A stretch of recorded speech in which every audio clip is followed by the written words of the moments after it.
आज मैं आपको सुनाऊंगी एक नाबालिग की कहानी, जिसकी सीख है कि हमें हमारी ज़िंदगी में कभी भी किसी व्यक्ति का मजाक नहीं उड़ाना चाहिए। हमें नहीं पता कि हमारे कब और कौन और किस काम आ जाए। तो सुनते हैं एक नाबालिग की कहानी। एक बहुत बड़ा बिजनेसमैन एक छोटे से गांव में जाता है।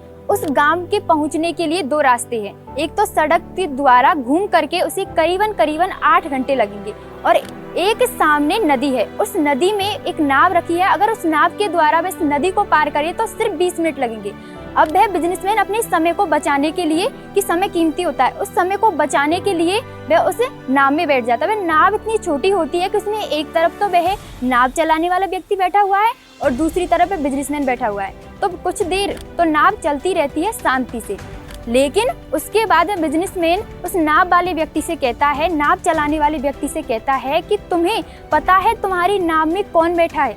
तो वह नाव वाला व्यक्ति बड़े ही भोलेपन से कहता है कि साहब मुझे नहीं पता आप कौन हैं।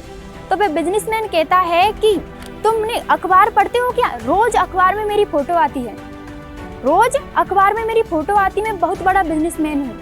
तो वह नाव चलाने वाला व्यक्ति कहता है कि साहब मुझे अखबार पढ़ना कहाँ आता है, बचपन में ही मेरे माता पिता गुजर गए, तो शुरू से ही मैं मेहनत कर रहा हूँ, पैसे कमा रहा हूँ, मैंने स्कूल छोड़ दिया, मैं अनपढ़ हूँ। तब वह बिजनेसमैन व्यक्ति कहता है तुम्हारी भी क्या जिंदगी है, तुम्हें पढ़ना लिखना भी नहीं आता? तो वह नाव चलाने वाला व्यक्ति उदास हो जाता है। फिर वह बिजनेसमैन कहता है कि तुम ये चारों तरफ जमीन देख रहे हो ना, खाली मैदान देख रहे हो ना, यहाँ बोतलें बनेंगी बिस्लेरी की, पानी तुम्हारे इस छोटे से गांव में कोई काम नहीं आती। लेकिन अगर तुम कभी शहरों में गए होंगे तो तुम्हें पता होगा कि दुकानों पे रखी रहती है। तब वह नाव चलाने वाला व्यक्ति कहता है कि हे साहब मैं कभी शहर नहीं गया हूँ, मुझे क्या पता होगा। तब वह बिजनेसमैन कहता है कि तुम्हारी भी क्या जिंदगी है, तुम इस गांव से बाहर नहीं गए हो, तुम कभी शहर ही नहीं गए हो, तुम्हारी भी क्या जिंदगी है।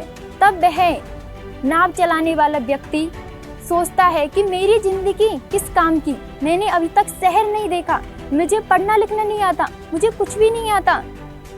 तब उसका दिमाग नाव चलाने से हट जाता है और अचानक से वह नाव एक बड़े से पत्थर से टकरा जाती है, जिससे उस नाव में छेद हो जाता है और उस नाव में पानी भरने लगता है। अब इस नाव को डूबने से कोई नहीं बचा सकता। तो वह नाव चलाने वाला व्यक्ति छलांग लगाने ही वाला था, तभी उसे याद आया कि इस बिजनेसमैन से पूछ लेता हूँ कि इसे तैरना आता है क्या।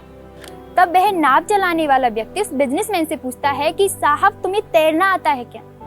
तब बिजनेसमैन बड़े ही भोलेपन से कहता है कि तुम क्या कह रहे हो, तुम ये क्या कह रहे हो, क्यों पूछ रहे हो तुम ऐसा, मुझे तैरना नहीं आता, मुझे बचाओ। तब वह नाव चलाने वाला व्यक्ति कहता है कि तुम्हारी भी जिंदगी क्या है, तुम्हें तैरना ही नहीं आता। तब वह बिजनेसमैन व्यक्ति कहता है तुम मुझे बचाओ, क्या तुम्हें तैरना आता है? तो वह नाव चलाने वाला व्यक्ति कहता है कि मुझे तैरना भी आता है साहब, और डूबते हुए इंसान को बचाना भी आता है।